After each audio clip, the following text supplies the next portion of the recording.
प्यारे बच्चों, chapter wise revision with MJ star sir series के 4th एपिसोड में मैं आपका अपना एमजे सर हिंदुस्तान के सभी बच्चों का फिर से हार्दिक अभिनंदन करता हूं, स्वागत करता हूं, इस्तकबाल करता हूं। बच्चों, आज के अपने इस एपिसोड के अंदर मैं फिर से आपकी 12th क्लास की जूलॉजी का एक बेहतरीन चैप्टर लेकर आपके साथ जुड़ने आया हूं, जिसका नाम है बच्चों ह्यूमन हेल्थ एंड डिजीज। आपको पता है बच्चों कि ऑन एन एवरेज अगर देखा जाए इस चैप्टर से हर साल 2 से 4 सवाल की रेंज जो है वो नीट के अंदर बनती है। तो बच्चों, आपको तरीका तो मालूम है ही सही। जब भी कोई क्वेश्चन आपके सामने आएगा बच्चों, आपको पहले स्क्रीन को पॉज करना है, खुद से उस क्वेश्चन को अटेम्प्ट करना है, फिर बाद में आपको वीडियो को रिज्यूम करके बच्चों सॉल्यूशन को जो है यहां पर मैच करना है। और बच्चों, ये तो आपको पता चल ही चुका है कि जितने भी क्वेश्चंस इस एपिसोड में मैं लेकर आपके साथ जुड़ रहा हूं वो सभी 100% एनसीईआरटी होते हैं, 100% नीट 2026 ओरिएंटेड होते हैं। और बच्चों, आज के इस एपिसोड की खास बात तो ये है, आपकी एनसीईआरटी ने बच्चों इस चैप्टर में टोटल 11 फिगर्स जो हैं वो दिए हैं, और यहां पर इस एपिसोड के माध्यम से मैं वो सारे के सारे फिगर आपके साथ लेकर जुड़ने जा रहा हूं। जैसा कि आपको क्वेश्चन नंबर 1 दिख ही रहा है, इसमें आपको पता चल रहा है बच्चों ये एलिफेंटियासिस का जो फिगर है, तो बच्चों ये दिमाग में रखिएगा। 100% एनसीईआरटी जो है वो इस एपिसोड के माध्यम से मैं आपके साथ लेने की कोशिश करूंगा। और बच्चों, आपको तरीका मालूम है ही सही, आपको एमजे सर की सोच मालूम है कि मुझे आपको सिर्फ यहां पर आंसर्स नहीं बताने बच्चों, हम सभी क्वेश्चन को डिटेल में डिस्कस भी करेंगे, क्योंकि हमारा सोल टारगेट क्या है इस सीरीज का कि बहुत ही कम समय में स्ट्रिक्टली 100% एनसीईआरटी को जो है हम चैप्टर वाइज यहां पर रिवीजन करना चाहते हैं। चलिए बच्चों, आपका समय बहुत कीमती है, तो शुरू करते हैं आज के इस एपिसोड की। चैप्टर है human health and disease. Let's start with question number 1। बच्चों, यहां पर ये फिगर देखकर तो आपको समझ में आ ही गया है, ये एलिफेंटियासिस जिसको फाइलेरियासिस भी कहा जाता है उसका फिगर बना हुआ है। बच्चों, मैं फिर कह रहा हूं, मेरे इस एपिसोड से या फिर इस सीरीज के सभी एपिसोड से मैं आपको हमेशा यही सिखाने की कोशिश करूंगा कि एनसीईआरटी तो पढ़नी है बच्चों, पर हमें एनसीईआरटी को ध्यान से पढ़ना है, और उससे ज्यादा इंपॉर्टेंट है कि क्वेश्चन में क्या पूछा गया है उसको हमें ध्यान से पढ़ना है। जैसे कि बच्चों यहां पर मैंने आपसे पूछा है, how many of the above statements are correct. तो बच्चों, आपकी रिस्पॉन्सिबिलिटी बनती है सबसे पहले तो आप उस चीज को मार्क कर लें कि क्या आपसे जो है एग्जामिनर ने पूछा है। चलिए बच्चों, यहां पर ये बात तो कंफर्म हो गई, मैंने आपसे करेक्ट स्टेटमेंट्स के नंबर पूछे हैं। आइए वन बाय वन उनको डिस्कस करते हैं। बच्चों, ए स्टेटमेंट में वैसे आपको इंफॉर्मेशन मालूम है बच्चों कि एलिफेंटियासिस जो बीमारी है ये बेटा एक फाइलेरियल वॉर्म की वजह से होती है, जिसे हम वुचेरेरिया बैंक्रॉफ्टी या फिर वुचेरेरिया मलाई के नाम से जानते हैं। पर बच्चों, मैंने क्या कहा, फाइलेरियल वॉर्म होता है, ना कि हुक वॉर्म होता है। बच्चों, एनिमल किंगडम की नॉलेज आपको मालूम है, हुक वॉर्म एनसीईआरटी में लिखा हुआ है। ये बच्चों एस्केलमेंथिस को बिलोंग करता है, इसका बायोलॉजिकल नेम एंसाइलोस्टोमा होता है। तो बच्चों, आपको ये तो पता है कि एलिफेंटियासिस जो है वो वुचेरेरिया बैंक्रॉफ्टी और वुचेरेरिया मलाई के इंफेक्शन की वजह से होता है। पर बच्चों, उनका कॉमन नेम जो है वो फाइलेरियल वॉर्म है, ना कि हुक वॉर्म। तो बच्चों, इस शब्द की वजह से ए स्टेटमेंट जो है वो इनकरेक्ट हो गया है। बच्चों, मेरी सीरीज से आपको ये तो समझ में आ रहा है मैं आपको क्या सिखाने की कोशिश कर रहा हूं। एनसीईआरटी हिंदुस्तान का हर बच्चा पढ़ता है, पर सिलेक्शन उसका होगा जो एनसीईआरटी को ध्यान से पढ़ता है और टेस्ट के क्वेश्चंस को ध्यान से पढ़ता है। तो बच्चों, यहां पर हुक वॉर्म की जगह अगर फाइलेरियल वॉर्म शब्द लिखा होता तो ये स्टेटमेंट इस फिगर के लिए सही हो जाता, पर यहां पर बच्चों ये स्टेटमेंट गलत हो गया है। चलिए बच्चों, अब हम दूसरे स्टेटमेंट की तरफ बढ़ते हैं। आपको पता है बेटा, चाहे वो वुचेरेरिया बैंक्रॉफ्टी हो या वुचेरेरिया मलाई हो, इनके इन्फेक्शन की वजह से एक बात तो कंफर्म बच्चों, ये जिस भी ऑर्गन में रहते हैं कई सालों तक रहते हैं, और वहां पर बच्चों धीरे धीरे यानी स्लोली जो है इन्फेक्शन होता है, इन्फ्लेमेशन होता है। पर आपको पता होना चाहिए बच्चों, दो शब्द होते हैं, एक एक्यूट होता है और एक क्रॉनिक होता है। तो बच्चों, आपको पता है कि एलिफेंटियासिस में जो इन्फ्लेमेशन होता है वो क्रॉनिक होता है बच्चों, ना कि एक्यूट होता है। वो लॉन्ग टर्म इन्फेक्शन की वजह से देखने को मिलता है, ना कि सडन ऑनसेट होता है। तो बच्चों, यहां पर एनसीईआरटी में क्रॉनिक शब्द है, तो इस एक्यूट शब्द की वजह से ये वाला स्टेटमेंट में जो है वो इनकरेक्ट हो जाता है। तीसरा स्टेटमेंट पढ़ते हैं बच्चों, आपको ये नॉलेज पता होनी चाहिए कि एलिफेंटियासिस के अंदर जो है यूजुअली बच्चों यहां पर लोअर लिम्स के अंदर जो लिम्फेटिक वेसल्स हैं उनमें इन्फ्लेमेशन होता है। पर मैंने क्या शब्द कहा बच्चों, यूजुअली। एनसीईआरटी में यूजुअली लिखा हुआ है, ना कि ऑलवेज। बच्चों, ये तो आपको समझ में आ रहा है मैं आपको इस सीरीज के माध्यम से क्या समझाना चाहता हूं। हमें थोड़ा कंसंट्रेशन के साथ अलर्ट होकर हमें एग्जाम में क्वेश्चंस को पढ़ना है। तो बच्चों, यहां पर ऑलवेज शब्द की वजह से ये सी वाला स्टेटमेंट भी इनकरेक्ट हो गया। बाकी आपको ये पता है बच्चों कि जिस भी ऑर्गन की लिम्फेटिक वेसल में ये पैथोजन जाता है तो वहां पर बच्चों शेप बिगड़ जाता है, बहुत मास लेवल पर बच्चों, बड़े लेवल पर जो है डिफॉर्मिटी होती है। तो डी वाला स्टेटमेंट तो सही है बच्चों कि जिस भी ऑर्गन में ये इन्फेक्शन करेगा, जो भी ऑर्गन इस पैथोजन से अफेक्ट होगा वहां पर ग्रॉस डिफॉर्मिटी होगी। तो बच्चों डी वाला स्टेटमेंट करेक्ट है। मैंने आपसे यहां पर पूछा था कितने स्टेटमेंट जो है वो करेक्ट हैं, तो एज पर ऑप्शन ए की स्टेटमेंट करेक्ट है, तो करेक्ट आंसर निकल कर आता है दैट इज फर्स्ट ऑप्शन। चलिए बच्चों, आपका समय बहुत कीमती है, मैं फिर कह रहा हूं आपको हर क्वेश्चन को पॉज करना है, खुद से अटेम्प्ट करना है और उसके बाद आपको जो है बच्चों सॉल्यूशन के लिए वीडियो को रिज्यूम करना है। चलिए मूव करते हैं नेक्स्ट क्वेश्चन की तरफ। Question number second. बेटा फिगर देखकर ही आपको पता चल गया है एनसीईआरटी में ये जो है बच्चों कैनबिस सटाइवा जो प्लांट है उसकी जो लीफ है वो यहां पर बना रखी है, यानी एक बात तो कंफर्म हो गया। मैंने यहां पर बच्चों लिखा है कि shown above is one of the structural component of plant x, तो ये तो हमें पता चल गया बच्चों कि ये जो है कैनबिस सटाइवा जो प्लांट है उसकी लीफ की बात हो रही है। अब मैंने यहां पर आपसे ये पूछा है कि इस प्लांट से जो ड्रग्स ऑब्टेन किए जाते हैं उनको लेकर जो है कितने स्टेटमेंट्स यहां पर करेक्ट हैं। तो बच्चों आइए one by one statement discuss करते हैं।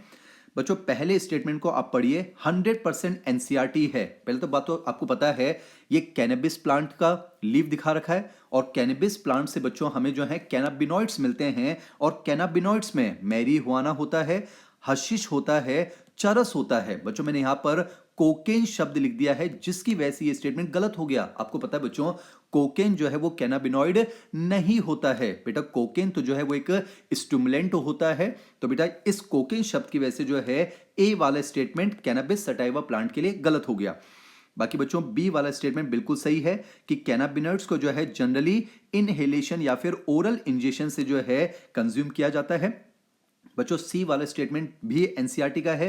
जो कैनाबिनॉइड्स होते हैं ना बच्चों वो कार्डियोवास्कुलर सिस्टम पर जो है अपने इफेक्ट को शो करते हैं, तो ये भी सही है। और बच्चों डी वाला स्टेटमेंट एनसीईआरटी में लिखा हुआ है तो आपको याद होना चाहिए कि आजकल अगर देखा जाए तो कुछ स्पोर्ट्स पर्सन जो है बच्चों वो कैनाबिनॉइड्स को भी जो है एब्यूज करते हैं। एनसीईआरटी का स्टेटमेंट है। अब मैंने आपसे क्या पूछा था कि कितने स्टेटमेंट करेक्ट हैं बच्चों, तो अकॉर्डिंग टू ऑप्शन अगर हम देखें तो यहां पर 3 स्टेटमेंट जो है वो करेक्ट हैं। बच्चों ऑप्शन 3 नहीं बोल रहा हूं, ये भी कई बार गलती हो जाती है। 3 स्टेटमेंट करेक्ट हैं पर यहां पर 3 लिखा हुआ है बच्चों ऑप्शन नंबर 4 में, तो इस क्वेश्चन का करेक्ट आंसर हो जाएगा दैट इज फोर्थ ऑप्शन। आप ये समझ पा रहे हैं बच्चों कि इस सीरीज से हम कुछ चीजें सीखना चाह रहे हैं कि एनसीईआरटी को पढ़ना है, अच्छे से पढ़ना है, क्वेश्चन को अच्छे से पढ़ना है और फिर ऑप्शंस को भी हमें जो है अच्छे से पढ़ना होगा। चलिए बच्चों मूव करते हैं नेक्स्ट क्वेश्चन की तरफ। क्वेश्चन नंबर 3 बच्चों 100% एनसीईआरटी चल रही है।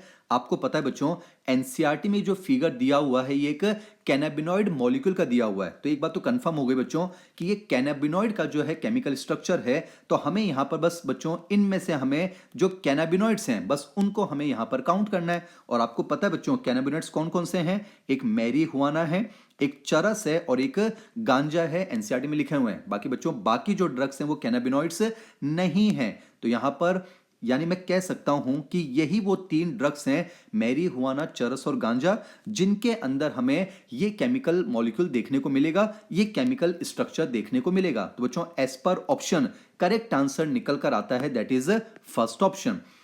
बच्चों 100% एनसीईआरटी बेस्ड सीरीज है तो बहुत मेहनत से जो है सीरीज आपके लिए बनाई है। आप लास्ट तक जुड़े रहिए और मैंने आपके सामने बच्चों 25 सवाल के माध्यम से पूरे चैप्टर को कवर करने की कोशिश की है। चलिए मूव करते हैं नेक्स्ट क्वेश्चन की तरफ। Question number 4। मैंने आपसे कहा था बच्चों इस चैप्टर में एनसीईआरटी ने 11 फिगर्स दिए हैं। मैंने सारे के सारे फिगर यहां पर आपके सामने रखे ताकि बच्चों यहां पर फिगर बेस्ड क्वेश्चन प्रैक्टिस भी हम करना चाह रहे हैं। चलिए बच्चों ये तो आपको पता है बच्चों ये जो है पोपी प्लांट है यानी कि ओपियम प्लांट का जो फिगर है। आइए इसके बारे में 2 स्टेटमेंट लिखे हुए हैं, आइए उसको पढ़ते हैं। आपको पता है बच्चों इस प्लांट से जो ड्रग्स हमें मिलते हैं उन्हें ओपियोइड्स कहा जाता है और ओपियोइड्स जो बच्चों वो बॉडी में जो स्पेसिफिक ओपियोइड रिसेप्टर्स होते हैं उनसे जाकर बाइंड होते हैं। पर ध्यान से पढ़िए बच्चों ओपियोइड रिसेप्टर्स कहां प्रेजेंट होते हैं, सेंट्रल नर्वस सिस्टम और गैस्ट्रो इंटेस्टाइनल ट्रैक्ट। बच्चों मैंने जीआईटी की जगह यहां पर रेस्पिरेटरी ट्रैक्ट लिख दिया है तो इसकी वजह से बच्चों ये फर्स्ट स्टेटमेंट जो है वो इनकरेक्ट हो जाता है। आप समझ रहे हैं बच्चों मैं आपको क्या सिखाने की कोशिश कर रहा हूं? ध्यान से पढ़ना है। पढ़ता हिंदुस्तान का हर बच्चा है। जो ध्यान से पढ़ेगा, कंसंट्रेशन के साथ पढ़ेगा, उसका सिलेक्शन कंपैरेटिवली आसान हो जाता है बच्चों। तो यहां पर रेस्पिरेटरी शब्द लिखने की वजह से ये स्टेटमेंट वन तो गलत हो गया। आपको पता है बच्चों, पॉपी प्लांट्स का जो लेटेक्स होता है उससे हमें मॉर्फिन मिलता है, और मॉर्फिन के बारे में आपको पता है बच्चों, ये सिडेटिव कैटेगरी का ड्रग होता है। बहुत ही स्ट्रॉन्ग पेन किलर होता है, जो कि बच्चों सर्जरी के बाद जो है, जब एक्सेसिव पेन होता है तो उसको रिलीव करने में जो है पेशेंट की सहायता कर सकता है। तो ये सेकंड स्टेटमेंट जो है बच्चों करेक्ट हो गया। तो एज पर ऑप्शन अगर हम देखें तो हमारा करेक्ट आंसर निकल कर आता है, that is third option, that is statement one जो है वो इनकरेक्ट है, जबकि स्टेटमेंट टू जो है वो करेक्ट है। 100% एनसीईआरटी बच्चों ना। चलिए मूव करते हैं नेक्स्ट क्वेश्चन की तरफ, क्वेश्चन नंबर 5। मैं फिर कह रहा हूं बच्चों, आप लगातार वीडियो को आपको नहीं देखना है। पहले आप पॉज कीजिए, क्वेश्चन को खुद से अटेम्प्ट कीजिए, फिर उसके बाद आप रिज्यूम करके जो है सॉल्यूशन को एक बार चेक कर लीजिए ना। बच्चों यहां पर मैंने पूछा है इनमें से कितने जो हेरोइन को लेकर जो है करेक्ट है बच्चों ना। फिर कह रहा हूं ध्यान से पढ़ना है। हेरोइन के लिए ट्रू स्टेटमेंट्स कितने हैं वो मैंने आपसे यहां पर पूछे हैं। बच्चों आपको पता है एनसीईआरटी में लिखा हुआ है हेरोइन को जो है कॉमनली स्मैक कहा जाता है, तो ये स्टेटमेंट तो बिल्कुल सही है। पर आपको पता है बच्चों, हेरोइन जो है वो केमिकली अगर देखा जाए बच्चों, वो डाई एसिटाइल मोर्फिन होता है, ना कि मोनो एसिटाइल मोर्फिन। तो बच्चों यहां पर इस मोनो शब्द की वजह से ये बी वाला स्टेटमेंट तो इनकरेक्ट हो गया। आपको पता है बच्चों, हेरोइन जो है वो white, colourless, odourless crystalline compound तो है, पर याद कीजिए बच्चों, हेरोइन जो है वो स्वीट नहीं होता है, वो बिटर कंपाउंड होता है। बच्चों सिर्फ शब्दों को चेंज किया है ताकि हम पूरी एनसीईआरटी से चैप्टर का रिवीजन कर लें और दिमाग में आपकी चीजें छप जानी चाहिए बच्चों ना। तो इस स्वीट शब्द की वजह से हेरोइन के लिए सी वाला जो है वो गलत हो गया। बाकी बच्चों एनसीईआरटी में लिखा हुआ है कि हेरोइन जो है generally taken by snorting and injection, ये सही है। पर बच्चों हेरोइन जो है वो एक डिप्रेसेंट होता है, ना कि स्टिमुलेंट होता है। बच्चों स्टिमुलेंट में तो आपको पता है जैसे कोकीन आते हैं, एम्फिटेमाइंस आते हैं। तो ध्यान रखिएगा बच्चों, हेरोइन जो है, मॉर्फिन जो है, ये डिप्रेसेंट्स होते हैं। तो बच्चों यहां पर हेरोइन के लिए कितने स्टेटमेंट जो है वो करेक्ट निकल कर आ रहे हैं, तो आप काउंट कर सकते हैं। यहां पर 2 स्टेटमेंट करेक्ट हैं, इसका मतलब एस पर ऑप्शन, फिर कह रहा हूं बच्चों 2 स्टेटमेंट करेक्ट हैं, पर ऑप्शन 2 नहीं लगाना है। 2 स्टेटमेंट करेक्ट हैं जो कि ऑप्शन नंबर 1 में दिया हुआ है, तो इसका करेक्ट आंसर निकल कर आता है, दैट इज फर्स्ट ऑप्शन। चलिए बच्चों मूव करते हैं नेक्स्ट क्वेश्चन की तरफ, 100% एनसीईआरटी, क्वेश्चन नंबर 6। फिगर देखते ही चेहरे पर मुस्कुराहट आ चुकी है। आपको पता है बच्चों, ये जो है दतुरा की हम बात कर रहे हैं, और ये जो है बच्चों मॉर्फिन मॉलिक्यूल जो है, जो मॉर्फिन है उसका केमिकल स्ट्रक्चर दिया हुआ है। बच्चों यहां पर जो है मैंने ए को लिखा है फ्लावरिंग ब्रांच ऑफ एक्स, जबकि बी के लिए मैंने लिखा है केमिकल स्ट्रक्चर ऑफ वाई। तो आंसर मैं आपको बता चुका हूं बच्चों कि एक्स जो है वो धतुरा हो जाएगा और वाई जो है बच्चों वो मॉर्फिन हो जाएगा। तो यहां पर जो है as per option correct answer निकल कर आता है, दैट इज फोर्थ ऑप्शन। हो सकता है बच्चों मेरी सीरीज के माध्यम से ये चीजें आपके दिमाग में प्रिंट हो जाएं, तो मेन एग्जाम में आप क्वेश्चन को बिल्कुल सही कर पाएंगे। चलिए मूव करते हैं नेक्स्ट क्वेश्चन की तरफ, क्वेश्चन नंबर 7। आप एक चीज देखिए बच्चों, मैंने इस एपिसोड के माध्यम से एनसीईआरटी के फिगर्स कवर किए हैं, साथ ही साथ उस फिगर को लेकर जो थ्योरी एनसीईआरटी में लिखी हुई है वो भी मैंने आपके लिए कवर करने की कोशिश की है। बच्चों डायग्राम देखकर हर बच्चे को समझ में आ चुका है कि सर ये दाद खाद खुजली की बात हो रही है, रिंग वॉर्म की बात हो रही है। इसका मतलब बच्चों दिस इज रिंग वॉर्म, ये तो सही है। पर आपको पता है बच्चों कि रिंगवॉर्म जो है वो बैक्टीरिया से होने वाली बीमारी नहीं है बच्चों, ये फंगस से होती है। एनसीईआरटी में उन फंगस के 3 जनरल लिखे हुए बच्चों जो नीट में पूछे जा चुके हैं, माइक्रोस्पोरम, ट्राइकोफाइटोन और एपिडर्मोफाइटोन। बच्चों भावनाओं में नहीं बहना है। मैंने आपसे क्या कहा बेटा, ये फंगस के जनरा है, ना कि बैक्टीरिया के। तो ध्यान से पढ़ना सिखाना चाहता हूं बच्चों। तो इस बैक्टीरिया शब्द की वजह से ये बी वाला स्टेटमेंट रिंगवॉर्म के लिए गलत हो गया बच्चों ना। बाकी ये एनसीईआरटी का स्टेटमेंट है, ringworm is one of the most common infectious disease in the man. तो बच्चों ये सी वाला स्टेटमेंट तो करेक्ट है। आपको पता है बच्चों कि अगर हम देखें रिंगवॉर्म के अंदर, आपको पता होना चाहिए रिंगवॉर्म के अंदर बच्चों ड्राई स्केली स्केल्स होते हैं बच्चों, यहां पर जो है ड्राई स्केली लीजन्स होते हैं बच्चों। बाकी का statement as it is NCERT का बिल्कुल सही है। पर आपको पता है बच्चों, रिंगवॉर्म की हम बात वहां करते हैं जहां पर मॉइस्टनेस होती है, जहां स्किन मॉइस्ट होती है, और जहां पर थोड़ा सा टेम्परेचर ज्यादा होता है, पर बच्चों फिर इस फंगस की वजह से जब रिंगवॉर्म होती है सारा मॉइस्चर तो ये चुरा लेता है बच्चों, तो जो घाव होते हैं वो ड्राई हो जाते हैं। तो बच्चों इस मॉइस्ट शब्द की जगह अगर ड्राई लिखा होता तो फिर ये सही होता, पर इस शब्द को मैंने चेंज किया, तो यहां पर ये स्टेटमेंट बच्चों रिंगवॉर्म के लिए इनकरेक्ट हो गया। बाकी बच्चों जो ई वाला स्टेटमेंट वो बिल्कुल सही है। मैं आपको यहां पर एक वर्ड बताना चाहता हूं बच्चों, वो वर्ड होता है फोमाइट्स। हालांकि एनसीईआरटी का नहीं है पर पता होना चाहिए। इन्फेक्टेड पर्सन के जो सामान होते हैं ना बच्चों, उनको फोमाइट्स कहते हैं। जैसे कि इन्फेक्टेड पर्सन का कोई टावल हो सकता है, उसके क्लोथ हो सकते हैं, या उसकी कंघी हो सकती है बच्चों, यानी इन्फेक्टेड पर्सन के द्वारा यूज की गई चीजों को बच्चों फोमाइट्स कहा जाता है। तो ये स्टेटमेंट तो बिल्कुल सही है बच्चों कि इन इन्फेक्टेड पर्सन की चीजों को यूज करने से हम जनरली रिंगवॉर्म को एक्वायर कर सकते हैं। तो ई वाले स्टेटमेंट जो है वो ट्रू है। यहां पर बच्चों मैंने कितने ट्रू हैं कितने फॉल्स है वो नहीं पूछा है, मैंने ये पूछा है कौन से ट्रू हैं कौन से फॉल्स हैं। तो आप देख पा रहे हैं true false true false true, तो as per option correct answer निकल कर आता है, दैट इज फर्स्ट ऑप्शन। बच्चों बहुत मेहनत करनी है, हम कर रहे हैं, CW पूरा परिवार कर रहा है, आप भी हमारे साथ जुड़े रहेंगे तो डेफिनेटली बच्चों इस सेशन में इस नव वर्ष में मेडिकल कॉलेज में पहुंचने का सपना जरूर पूरा होगा। चलिए बच्चों समय कीमती है, moving on to the next question, question number 8। बच्चों फिगर जो है वो तो एनसीईआरटी का है एज इट इज, पर बच्चों एनसीईआरटी के अंदर एंटीबॉडी को लेकर वेरिएबल रीजन और कांस्टेंट रीजन शब्द नहीं लिखे हुए हैं। बच्चों ये बेसिक बातें सबको पता होती हैं कि एंटीबॉडी को रिप्रेजेंट करते हैं H2L2 से, कितनी हेवी चेन है कितनी लाइट चेन है सब कुछ पता होता है। पर बच्चों नीट के अंदर जो है एंटीबॉडी को लेकर एक क्वेश्चन आया था बच्चों, हाल फिलहाल में क्वेश्चन आया था जिसमें वेरिएबल रीजन और कांस्टेंट रीजन को लेकर बातें लिखी हुई हैं। तो बच्चों हालांकि एनसीईआरटी में कांस्टेंट रीजन वेरिएबल नहीं है, पर बच्चों रिसेंटली नीट का क्वेश्चन है, तो फिगर तो बच्चों एनसीईआरटी का है ना, तो इसलिए मैं आपको इस फिगर के माध्यम से वो नॉलेज एक बार शेयर कर देता हूं। बाकी आपको पता तो होना चाहिए बच्चों। आपको पता है जो एंटीजन बाइंडिंग साइट होती है ना बच्चों, ये एंटीबॉडी का वेरिएबल रीजन है। बाकी दूसरा जो रीजन है बच्चों वो कांस्टेंट रीजन होता है। तो ये दो शब्द आपको मालूम होने चाहिए। बाकी बच्चों एनसीईआरटी के फिगर में तो कंफर्म दिख ही रहा है, ये जो है बच्चों एंटीबॉडी का एन टर्मिनल है, जबकि इधर जो है बच्चों सी टर्मिनल है। तो मैं ये इंफॉर्मेशन शेयर करने के लिए इस क्वेश्चन को लेकर आया हूं बच्चों। तो आप देख पा रहे हैं जो वेरिएबल रीजन है बच्चों वो एन टर्मिनस की तरफ होता है, जबकि कांस्टेंट रीजन जो है वो सी टर्मिनस की तरफ होता है। तो आइए पहला स्टेटमेंट पढ़ते हैं बच्चों, variable region is situated towards the N terminus. इसका मतलब बच्चों ये स्टेटमेंट तो सही हो गया।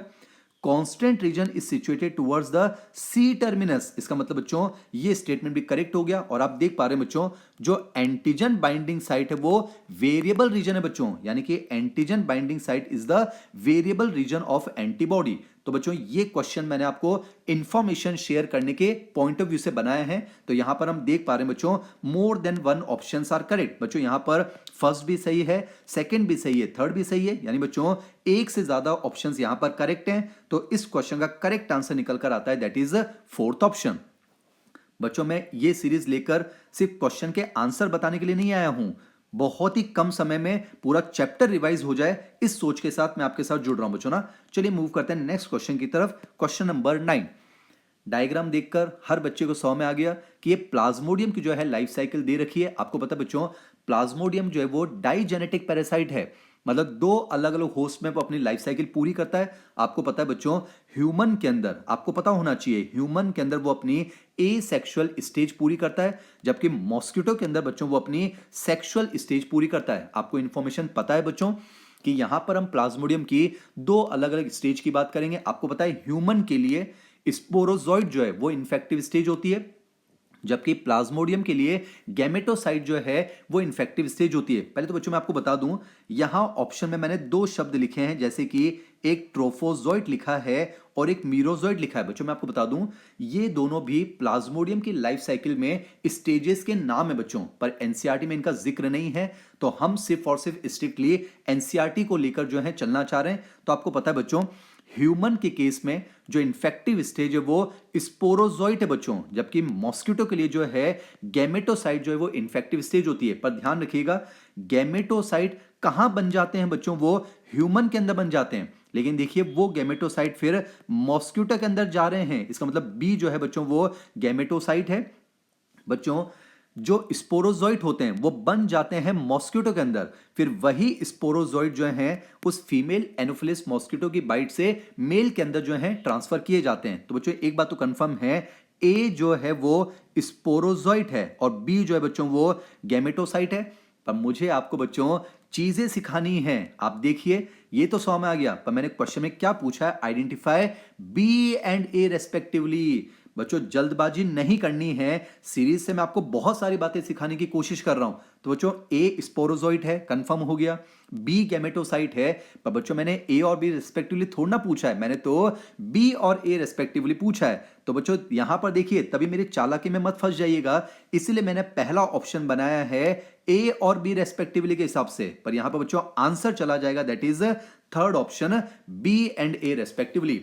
चेहरे पे मुस्कुराहट आ गई है आपके, गलती पकड़ में आ गई है आपको। पर बच्चों ऐसी गलती नहीं करनी है, हमें जो है मिलकर जो है सिलेक्शन पर काम करना है। चलिए बच्चों मूव करते हैं नेक्स्ट क्वेश्चन की तरफ, क्वेश्चन नंबर 10। ये तो आपको 100 में आ रहा है बच्चों कि ये जो मैंने यहां पर फिगर लिया है, पहली बात तो एनसीईआरटी से है, पर बच्चों ये एचआईवी के इन्फेक्शन को जो है रिप्रेजेंट कर रहा है। और एचआईवी से बच्चों हम किस डिजीज की बात करते हैं, हम एड्स की बात करते हैं। यानी बच्चों यहां पर मैंने एचआईवी को लेकर बातें नहीं पूछी हैं, यहां पर बच्चों मैंने एड्स को लेकर जो है आपसे बातें पूछी हैं। आइए चेक करते हैं। पहले तो फिर कह रहा हूं बच्चों, यहां पर आपको करेक्ट ऑप्शन की बात करनी है।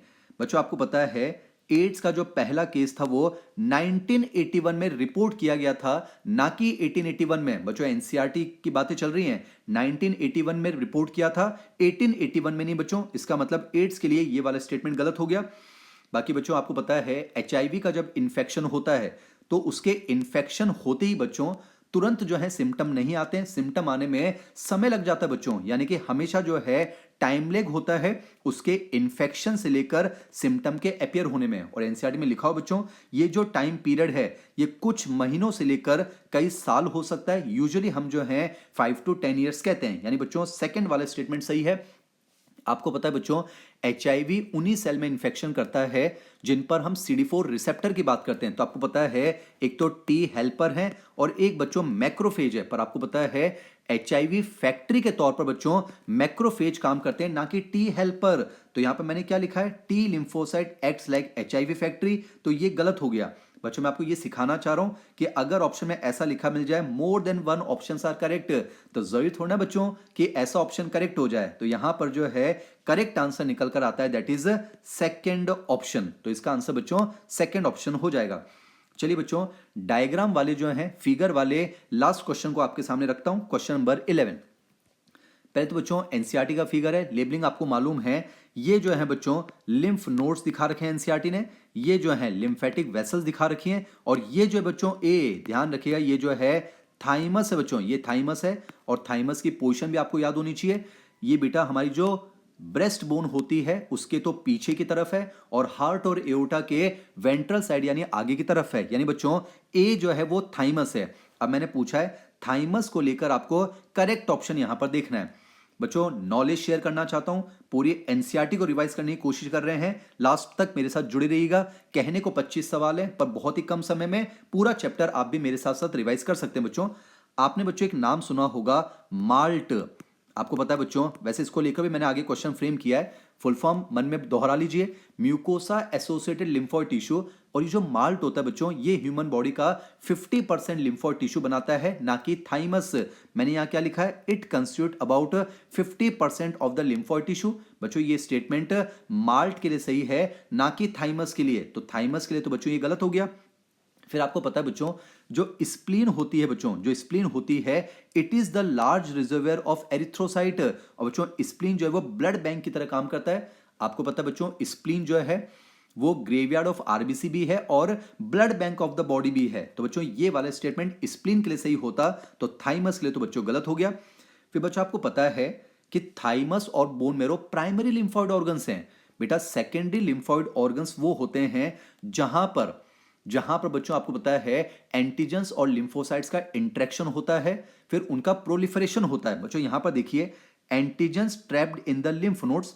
बच्चों lymph node secondary lymphoid organ है, वहां पर एंटीजेंस ट्रैप होंगे, बिल्कुल सही है।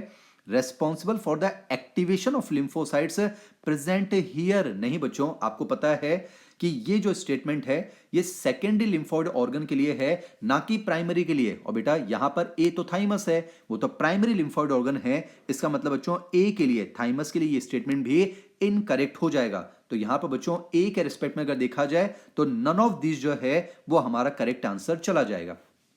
बच्चों कंसेप्ट को भी समझना है। बाकी आपको पता है ह्यूमन हेल्थ एंड डिजीज जो चैप्टर है बच्चों ये फैक्चुअल ज्यादा है, तो चीजें अगर आपको याद हैं आप क्वेश्चन को इजीली अटेम्प्ट कर पाएंगे। मैं फिर कह रहा हूं बच्चों, मेरे साथ साथ वीडियो को मत देखिए, जैसे क्वेश्चन दिखे पॉज कीजिए, खुद से अटेम्प्ट कीजिए, उसके बाद आपको जो है सॉल्यूशन की तरफ बढ़ना चाहिए। चलिए मैं आगे बढ़ता हूं बच्चों। Moving on to the next question for this episode, question number 12। बहुत ही आसान है बच्चों, फिगर बेस्ड क्वेश्चन कंप्लीट हो गए। अब एनसीईआरटी को आइए थ्योरेटिकली भी कवर करते हैं। आपको पता है बच्चों, health for a long time was considered as a state of body and mind where there was a balance of certain humours. आपको पता है बच्चों, गुड ह्यूमर हाइपोथेसिस ने क्या एसर्ट किया था कि ह्यूमन की बॉडी में कुछ फ्लूइड होते हैं, कुछ ह्यूमर्स होते हैं, और उन्हीं का बैलेंस डिसाइड करता है कि उस ह्यूमन के पास हेल्थ होगी या फिर नहीं होगी। तो ए वाला फर्स्ट स्टेटमेंट तो सही है बच्चों। पर आपको पता है गुड ह्यूमर हाइपोथेसिस क्या कहता था कि जिन लोगों के पास ब्लैक बाइल ज्यादा होता है उनको हॉट पर्सनैलिटी कहते हैं, उनको बुखार होना चाहिए। बच्चों मैंने ब्लैक बाइल की जगह येलो बाइल शब्द कर दिया है, तो इस शब्द की वजह से ये सेकंड स्टेटमेंट जो है वो इनकरेक्ट हो गया। फिर आपको पता है बच्चों कि विलियम हार्वे ने ब्लड सर्कुलेशन को डिस्कवर किया था यूजिंग एक्सपेरिमेंटल मेथड। बिल्कुल सही बात है बेटा, विलियम हार्वे को सर्कुलेटरी सिस्टम का फादर भी कहा जाता है। पर आपको पता है बच्चों, विलियम हार्वे ने थर्मामीटर की मदद से यह डेमोन्स्ट्रेट किया था कि जिन लोगों में ब्लैक बाइल ज्यादा होता है उनका बॉडी का टेम्परेचर भी नॉर्मल होता है, ना कि हायर होता है। बच्चों एनसीईआरटी में नॉर्मल शब्द है, मैंने यहां पर हायर शब्द लिख दिया है। और आपको पता है बच्चों, विलियम हार्वे ने गुड ह्यूमर हाइपोथेसिस को डिस्प्रूव किया था, ना कि उसको प्रूव किया था। बच्चों बस शब्दों का उलटफेर है, तो ये थर्ड वाला स्टेटमेंट भी गलत हो गया। तो बच्चों कंफर्म है एक से ज्यादा ऑप्शन तो करेक्ट नहीं है बच्चों। तो इस क्वेश्चन का करेक्ट आंसर निकल कर आता है, दैट इज फर्स्ट ऑप्शन। मेहनत के साथ जुड़े रहिए बच्चों, पूरा चैप्टर रिवाइज करवा दूंगा सिर्फ 25 सवाल में। आइए बच्चों मूव करते हैं नेक्स्ट क्वेश्चन की तरफ, क्वेश्चन नंबर 13। बच्चों मैंने असर्शन रीजन क्वेश्चंस भी आपके लिए काफी सारे इंक्लूड किए हैं इसमें, ताकि प्रैक्टिस हमारी अच्छे से हो जाए। बच्चों मैंने असर्शन में लिखा है several problems, severe problems occur in respiration in pneumonia. ये बात तो सही है, पर आपको पता है बच्चों निमोनिया जो है, पहली बात तो इन्फेक्शन ऑफ लंग्स है, पर किसकी वजह से? बेटा बैक्टीरिया होता है स्ट्रेप्टोकोकस निमोनी, हीमोफिलस इन्फ्लुएंजी, ना कि बच्चों साल्मोनेला टाइफी। बच्चों साल्मोनेला टाइफी की वजह से तो टाइफाइड नाम की बीमारी होती है। तो आपको पता है बच्चों निमोनिया के अंदर एक्चुअली में कंसेप्ट आपको पता है, निमोनिया के अंदर स्ट्रेप्टोकोकस निमोनी हीमोफिलस इन्फ्लुएंजा का इन्फेक्शन होता है, उसकी वजह से बच्चों एल्वुलाई जो है वो फ्लूइड फिल तो हो जाती है, और उसी की वजह से रेस्पिरेशन में सीवियर प्रॉब्लम होती है। पर बच्चों मैंने क्या कहा, स्ट्रेप्टोकोकस निमोनी, ना कि साल्मोनेला टाइफी। तो बच्चों यहां पर रीजन वाले स्टेटमेंट जो है वो इनकरेक्ट हो गया। तो हम कह सकते हैं एसर्शन तो सही है, रीजन जो है वो गलत है। तो as per option correct answer निकल कर आता है, that is third option. Moving on to the next question, question number 14। बच्चों स्टेटमेंट बेस्ड क्वेश्चन है।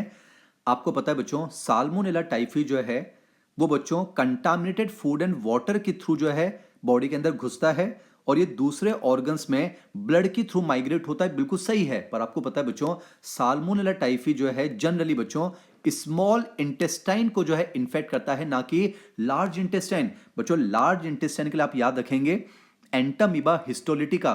बच्चों मैं अमीबाइसिस की बात कर रहा हूं, तो ध्यान रखेंगे जो साल्मोनेला टाइफी बच्चों वो जनरली स्मॉल इंटेस्टाइन में इंफेक्शन करता है, ना कि लार्ज इंटेस्टाइन। तो इसलिए बच्चों ये स्टेटमेंट गलत हो गया। बाकी आपको पता है बच्चों weakness, stomach pain, loss of appetite, constipation, headache, ये सब टाइफाइड के कॉमन सिम्टम्स हैं। पर याद रखिए टाइफाइड में सस्टेन्ड हाई फीवर आता है बच्चों, कितना?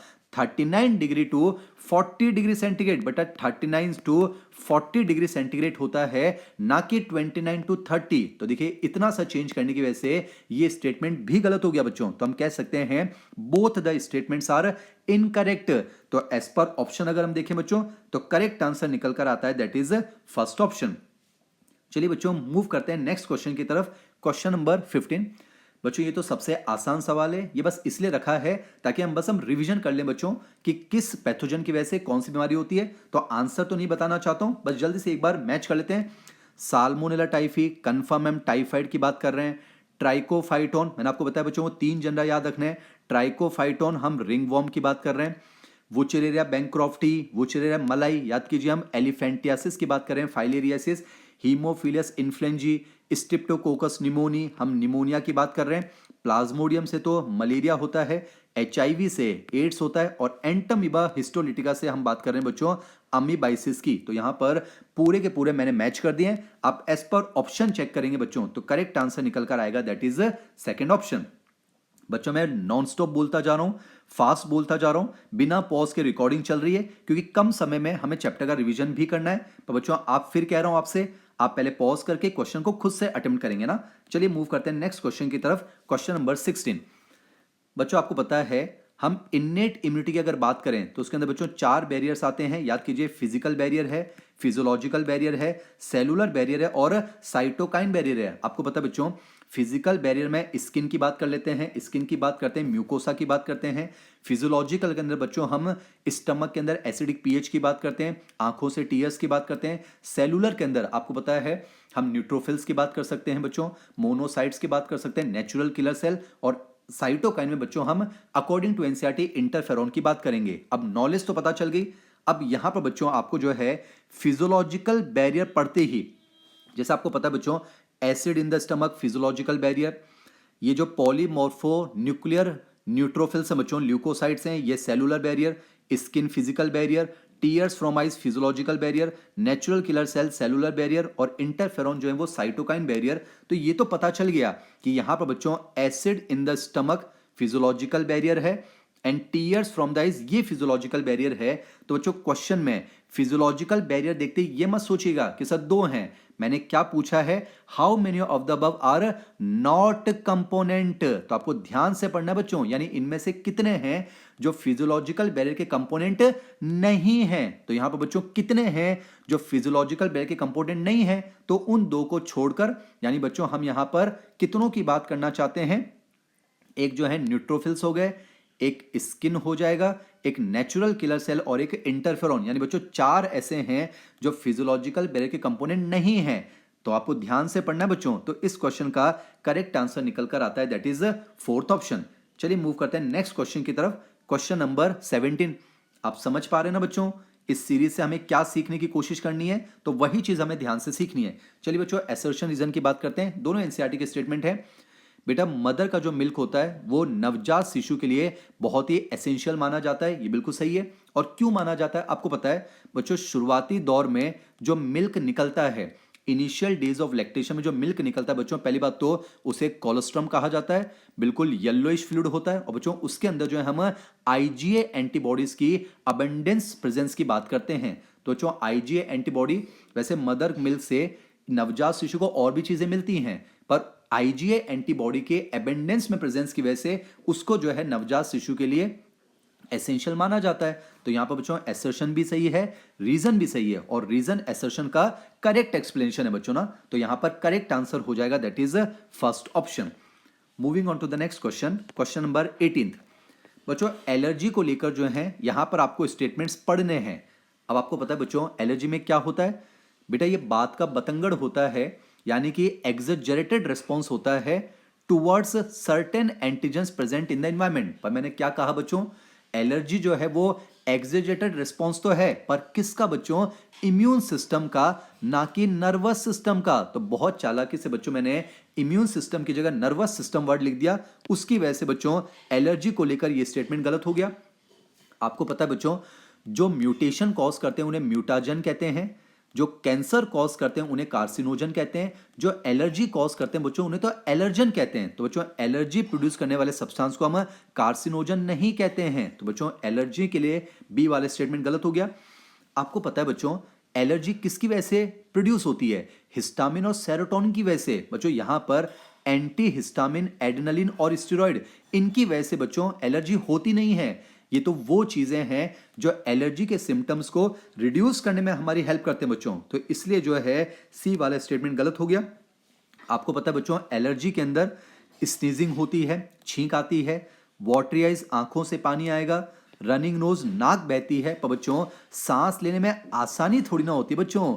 डिफिकल्टी इन ब्रीदिंग एनसीईआरटी में लिखा हुआ है, मैंने यहां पर ईज इन ब्रीदिंग कर दिया है। आप समझ पा रहे हैं बच्चों, जल्दबाजी में गलती नहीं होनी चाहिए। तो डी वाला स्टेटमेंट भी जो है बच्चों फॉल्स हो गया। तो अगर हम ए बी सी डी के लिए देखें तो चारों स्टेटमेंट फॉल्स है बच्चों, तो इसलिए हमारा करेक्ट आंसर निकल कर आएगा, दैट इज फर्स्ट ऑप्शन। मैं फिर कह रहा हूं बच्चों, पहले पॉज कर रहे हैं आप लोग, फिर क्वेश्चन को अटेम्प्ट कर रहे हैं, उसके बाद फिर जो है आप वीडियो को रिज्यूम करके सॉल्यूशन चेक करोगे। यही हमारा सही तरीका होना चाहिए। Moving on to the next question, question number 19। पहले तो बच्चों आपको पता है कि बोन मैरो और थाइमस प्राइमरी लिम्फोइड ऑर्गन है, जहां पर इमेच्योर लिम्फोसाइट्स का डिफरेंशिएशन होता है ताकि वो एंटीजन सेंसिटिव लिम्फोसाइट्स में कन्वर्ट हो जाएं। बच्चों सेकेंडरी लिम्फोइड ऑर्गन्स वो होते हैं जहां पर मैच्योर लिम्फोसाइट्स और एंटीजन का इंटरेक्शन होता है, ताकि वहां पर फिर उन मैच्योर लिम्फोसाइट्स का प्रोलिफरेशन होता है। ये नॉलेज मैंने आपको बता दी। चलिए क्वेश्चन चेक करते हैं, पर ध्यान से देखिए मैंने क्या पूछा है। How many of the above statements are not incorrect. इसका क्या मतलब बच्चों, इसका मतलब कितने स्टेटमेंट करेक्ट हैं। बच्चों नॉट इनकरेक्ट इसका मतलब कितने स्टेटमेंट है जो इनकरेक्ट नहीं है। इसका मतलब मैं आपसे पूछना चाह रहा हूं कितने स्टेटमेंट जो है वो करेक्ट हैं। तो इसका मतलब हमें यहां पर ट्रू स्टेटमेंट्स जो है वो काउंट करने। आइए वन बाय वन पढ़ते हैं बच्चों। लिखा है the primary lymphoid organs are bone marrow and spleen. अभी मैंने आपसे कहा बच्चों कि प्राइमरी लिम्फोइड ऑर्गन्स में ये सारी बातें तो होती हैं, पर बच्चों स्प्लीन जो है वो तो सेकेंडरी लिम्फोइड ऑर्गन है, तो इस शब्द को चेंज करने की वजह से ये स्टेटमेंट जो है वो इनकरेक्ट हो गया। बच्चों 100% एनसीईआरटी के स्टेटमेंट हैं, अल्फाबेट्स भी चेंज नहीं कर रहा हूं, बस यहां पर कुछ शब्दों को चेंज कर रहा हूं ताकि हम चीजों को दिमाग में छाप सके ना। आइए पढ़ते हैं बच्चों। Secondary lymphoid organs provide the site for interaction of lymphocyte with the antigen, और वहां पर फिर वो प्रोलिफरेट होकर इफेक्टर सेल में कन्वर्ट होते हैं। ये बात तो बिल्कुल सही है बच्चों। फिर देखिए बोन मैरो बच्चों मेन लिम्फोइड ऑर्गन है जहां पर सभी ब्लड सेल्स का प्रोडक्शन होता है। ये बात सही है। आपको पता है बच्चों, चाहे टी लिम्फोसाइट्स हो चाहे बी लिम्फोसाइट्स हो, इनका प्रोडक्शन तो बच्चों बोन मैरो में होता है, पर इनका मैचुरेशन अलग अलग जगह होता है। बी लिम्फोसाइट का मैचुरेशन बोन मैरो में हो जाता है, जबकि टी लिम्फोसाइट्स मैच्योर होने के लिए बच्चों थाइमस ग्लैंड के अंदर जो है माइग्रेट करवाए जाते हैं। फिर बच्चों आपको पता है माल्ट, देखिए आप गलती करेंगे, माल्ट जो है वो 50% बनाता है, पर पूरे कनेक्टिव टिश्यू का नहीं बनाता है बच्चों। कनेक्टिव टिश्यू में जो लिम्फोइड टिश्यू है उसका 50% बनाता है बच्चों। तो इसलिए यहां पर ये स्टेटमेंट जो है वो गलत हो गया। अब मैंने क्या पूछा है, कितने गलत नहीं है, इसका मतलब सही है। तो दो ही स्टेटमेंट सही है बच्चों, पर ऑप्शन दो नहीं लगाना है। आंसर जो है वो एस पर ऑप्शन जाएगा, थर्ड ऑप्शन। देखिए चीजें सिखा रहा हूं और उसमें भी फिर चीजें सिखाने की कोशिश कर रहा हूं बच्चों ना। चलिए मूव करते हैं नेक्स्ट क्वेश्चन की तरफ, क्वेश्चन नंबर 20। बच्चों आपको पता है कैंसर को लेकर अगर हम बात करें, जो नॉर्मल सेल्स होते हैं बच्चों उनमें कांटेक्ट इनिबिशन की प्रॉपर्टी होती है। कांटेक्ट इनिबिशन का क्या मतलब है, यानी नॉर्मल सेल जैसे कांटेक्ट में आते हैं सेल डिवीजन का हो जाता है इनिबिशन। पर आपको पता है बच्चों cancer cell appears to have lost the property of contact inhibition. बच्चों ये स्टेटमेंट बिल्कुल सही है। कैंसर सेल जो होते हैं ना बच्चों वो कांटेक्ट में आते हैं तो भी उनमें सेल डिवीजन का इनिबिशन नहीं होता है। इसका मतलब कैंसर सेल ने कांटेक्ट इनिबिशन की प्रॉपर्टी को लॉस्ट कर दिया है, तो ये स्टेटमेंट सही है। आपको पता है बच्चों जो कंप्यूटेड टोमोग्राफी टेक्निक है यानी सीटी स्कैन, उसमें बच्चों एक्सरे को यूज करते हैं, ना कि मैग्नेटिक फील्ड्स को या नॉन आयनाइजिंग रेडिएशन को। बच्चों जो बाकी का जो पोर्शन लिखा है मैंने, ये पूरा पोर्शन किसके लिए बच्चों, ये एमआरआई के लिए सही है। तो बच्चों ये सीटी स्कैन के लिए तो गलत हो गया, इसलिए बच्चों स्टेटमेंट 2 जो है वो इनकरेक्ट हो जाएगा। तो एज पर ऑप्शन अगर हम देखें बच्चों तो यहां पर स्टेटमेंट 1 जो है वो करेक्ट है, जबकि स्टेटमेंट 2 इनकरेक्ट है। तो करेक्ट आंसर निकल कर आता है, दैट इज सेकंड ऑप्शन। बच्चों बिना पानी पिए नॉनस्टॉप जो है रिकॉर्डिंग चल रही है, कम समय में चैप्टर को रिवाइज करना है एनसीईआरटी से ना। अपनी तारीफ नहीं कर रहे हैं बच्चों, पर मेहनत कर रहे हैं इसलिए आपको बता रहे हैं, और हम मानकर चल रहे हैं कि आप भी मेहनत कर रहे होंगे। चलिए मूव करते हैं नेक्स्ट क्वेश्चन की तरफ, क्वेश्चन नंबर 21। बच्चों आपको ये तो पता है कि कैंसर सेल अपने सराउंडिंग नॉर्मल टिश्यू को डैमेज करते हैं, पर वो डैमेज कर कैसे देते हैं। तो बच्चों जो नॉर्मल सेल होते हैं उनके जो एसेंशियल न्यूट्रिएंट्स होते हैं ना बच्चों, वो जो है कैंसर सेल छीन लेते हैं, तो नॉर्मल सेल भूखे मर जाते हैं। तो बच्चों आप देखिए दोनों स्टेटमेंट सही हैं। कैंसर सेल भूखे मार देते हैं नॉर्मल सेल को उनके वाइटल न्यूट्रिएंट्स को कॉम्पीट करके। पर आप एक चीज देखिए बच्चों, यहां पर एसर्शन रीजन को अगर इंटरचेंज करेंगे तब वो उसका रीजन बनेगा ना बच्चों। समझिए cancer cell surrounding normal tissue को डैमेज करते हैं बिकॉज वो नॉर्मल सेल को स्टार्व करते हैं। तो बच्चों यहां पर अगर दोनों इंटरचेंज हो जाएं तो फिर करेक्ट एक्सप्लेनेशन होगा। ये आपको समझ में आ रहा है बच्चों। तो इस क्वेश्चन का as per option correct answer क्या होगा कि एसर्शन सही है, रीजन भी सही है, पर रीजन उसका करेक्ट एक्सप्लेनेशन थोड़ा बच्चों, तो करेक्ट आंसर आएगा that is second option. Moving on to the next question, question number 22। बच्चों एसर्शन रीजन इंक्लूड किए हैं काफी सारे, ताकि आपकी प्रैक्टिस जो है वो अच्छे से हो जाए। आइए वन बाय वन पहले पढ़ लेते हैं। आपको पता है बच्चों, जो कैंसर पेशेंट्स होते हैं उनको कुछ बायोलॉजिकल रेस्पॉन्स मॉडिफायर जैसे कि अल्फा इंटरफेरॉन दिए जाते हैं। आपको पता है बच्चों, अल्फा इंटरफेरॉन जो है ये नेचुरल किलर सेल की एक्टिविटी को बढ़ाता है। इसका मतलब बच्चों ये इम्यून सिस्टम का जो रेस्पॉन्स है उसको कहीं ना कहीं मॉडिफाई कर रहा है, उसको एक्टिवेट कर रहा है, और फिर नेचुरल किलर सेल बच्चों ट्यूमर सेल को मार देते हैं। ये बात तो सही है। ट्यूमर सेल की एक और खास बात है बच्चों कि ट्यूमर सेल जो होते हैं वो इम्यून सिस्टम के द्वारा डिटेक्शन और डिस्ट्रक्शन से बचना जानते हैं। तो बच्चों इसीलिए तो उनको फिर अल्फा इंटरफेरॉन दिया, ताकि अगर वो बच भी गए हैं तो अल्फा इंटरफेरॉन इम्यून सिस्टम को एक्टिवेट कर देगा, और फिर वो एक्टिवेटेड इम्यून सिस्टम उन ट्यूमर सेल्स को डिस्ट्रॉय कर देगा। यानी कि बच्चों यहां पर आप देखिए, कैंसर पेशेंट्स को अल्फा इंटरफेरॉन क्यों दिया जाता है, ताकि वो इम्यून सिस्टम को एक्टिवेट कर दे, ताकि छुपे हुए जो कैंसर सेल हैं उनको भी इम्यून सिस्टम डिस्ट्रॉय कर दे। तो बच्चों यहां पर एसर्शन सही है, रीजन सही है, और रीजन उसका करेक्ट एक्सप्लेनेशन भी है। चलिए बच्चों मूव करते हैं बच्चों नेक्स्ट क्वेश्चन की तरफ, क्वेश्चन नंबर 23। ये क्वेश्चन बस आपको ये समझाने के लिए कि हड़बड़ी नहीं करनी है। सबको पता है सर ये तो बहुत आसान है ना, पीरियड ऑफ एडोलेसेंस जो है वो 12 से 18, पर 12 से 18 क्या, 12 से 18 साल की उम्र को कहा जाता है, ना कि 12 से 18 महीनों। तो जो यहाँ पर ये क्वेश्चन बस इसीलिए डाला है ताकि हड़बड़ी में हम गलती ना करें, ये हम सीखना चाहते हैं। क्योंकि 12 से 18 सबको याद है, पर 12 से 18 क्या, साल ना कि महीने। तो जो यहाँ पर एडोलेसेंस जो है वो 12 से 18 साल की उम्र को कहा जाता है। तो करेक्ट आंसर जो है वो फोर्थ ऑप्शन हो जाएगा। Moving on to the next question, question number 24। बच्चों आपको पता है पहली बात तो, जो कोकेन है ना बच्चों, कोकेन, उसको कॉमनली कहा जाता है कोक और क्रेक। बच्चों कोकेन को यूजुअली स्नॉट किया जाता है, बिल्कुल सही है। उसका सेंट्रल नर्वस सिस्टम पर भयंकर स्टिमुलेटिंग एक्शन होता है, ये भी सही है। पर मेरे बच्चों कोकेन को कोक और क्रैक कहा जाता है कॉमनली, ना कि कोक और क्रैक को कोकेन कहा जाता है। तो बच्चों यहां पर मैंने एसर्शन में बस चेंज कर दिया है, इसलिए बच्चों यहां पर एसर्शन जो है वो गलत हो गया। आपको चालाकी समझ में आ रही बच्चों, cocaine is commonly called as coke और क्रैक होना चाहिए, ना कि कोक और crack commonly called as cocaine, इसलिए गलत है। और आपको पता है बच्चों, कोकेन को अगर एक्सेसिव डोज में लिया जाए तो वो भ्रम पैदा कर सकता है, हेलुसिनेशन, ना कि हेरोइन।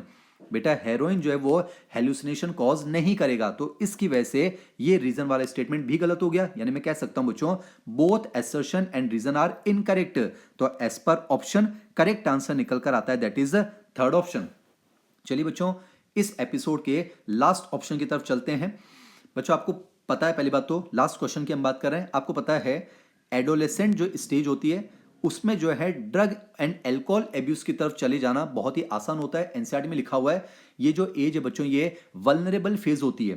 तो हम कुछ ऐसे मेजर्स ले सकते हैं जो कि उन एडोलेसेंट को जो है इन चीजों से प्रिवेंट करने में कहीं ना कहीं हेल्प करेंगी। तो मैंने वही पूछे हैं कि इन ऊपर दिए गए मेजर्स में से कितने हैं जो उस चीज में उस एडोलेसेंट की हेल्प करेंगे। बच्चों एनसीईआरटी के शब्द हैं पर थोड़ा सा चेंज किया है। प्रॉपर एजुकेशन और काउंसलिंग तो हेल्प करेगी, पेरेंट्स और साथियों से मदद ले सकते हैं वो भी हेल्प करेगी, या फिर जरूरत पड़ने पर प्रोफेशनल हेल्प भी ली जा सकती है। पर बाकी में देखिए बच्चों, जो पीयर प्रेशर है उसको अवॉइड करने से, ना कि उसको अप्लाई करने से, शब्दों का खेल है बच्चों। तो अप्लाई नहीं करने से नहीं, अवॉइड करने से, और जो डेंजर साइन होते हैं उनको ऑब्जर्व करने से, ना कि उनको इग्नोर करने से। तो बच्चों यहां पर शब्दों को चेंज किया है, इसलिए ये दो जो हैं गलत हो जाएंगे। तो अगर हम देखें इन 5 में से 3 ऐसे हैं जो कि यहां पर हमारी हेल्प करेंगे प्रिवेंशन एंड कंट्रोल में, 3 हैं। पर फिर कह रहा हूं ऑप्शन 3 नहीं लगाना है, ऑप्शन जो है वो करेक्ट आंसर जाएगा, दैट इज फर्स्ट ऑप्शन। चलिए बच्चों इसी के साथ जो है chapter wise revision with MJ star sir series के 4th एपिसोड को हम यहां पर कंप्लीट करते हैं। बच्चों अगर आपने पहले के एपिसोड नहीं देखे तो उनको भी आप देख लीजिए। बच्चों इवोल्यूशन कंप्लीट कर चुके हैं फर्स्ट एपिसोड में, ह्यूमन रिप्रोडक्शन कंप्लीट कर चुके हैं सेकंड एपिसोड में, रिप्रोडक्टिव हेल्थ कंप्लीट कर चुके हैं थर्ड एपिसोड में, और फोर्थ एपिसोड में बच्चों एक important chapter human health index को हमने कंप्लीट किया। तो इसी के साथ बच्चों इन 4 एपिसोड के साथ आपकी 12th क्लास की एंटायर जूलॉजी कंप्लीट होती है। तो नेक्स्ट एपिसोड में बच्चों अब हम 11th क्लास की जूलॉजी को जो है लेकर आपके साथ जुड़ना चाहेंगे। पर कमेंट सेक्शन में आप मुझे बता दीजिए कि 11th की जूलॉजी का भी सबसे पहले कौन सा चैप्टर आप मेरे साथ करना चाहेंगे। तो जल्दी से कमेंट सेक्शन में आप मुझे बता दीजिए, क्योंकि जो बच्चे जैसा चाहेंगे बच्चों, यहीं पर मैं आपके लिए पोल लेकर चल रहा हूं। ज्यादा बच्चे जिस चैप्टर की डिमांड करेंगे पहले वो चैप्टर में लेकर आपके साथ जरूर जुड़ूंगा। और कमेंट सेक्शन मुझे बताइए बच्चों, ये मेरी हिम्मत है, उसके लिए बहुत जरूरी है, मेरे हौसले को बढ़ाने के लिए बहुत जरूरी है। क्या ये सीरीज आपके लिए बेनिफिशियल साबित हो रही है बच्चों?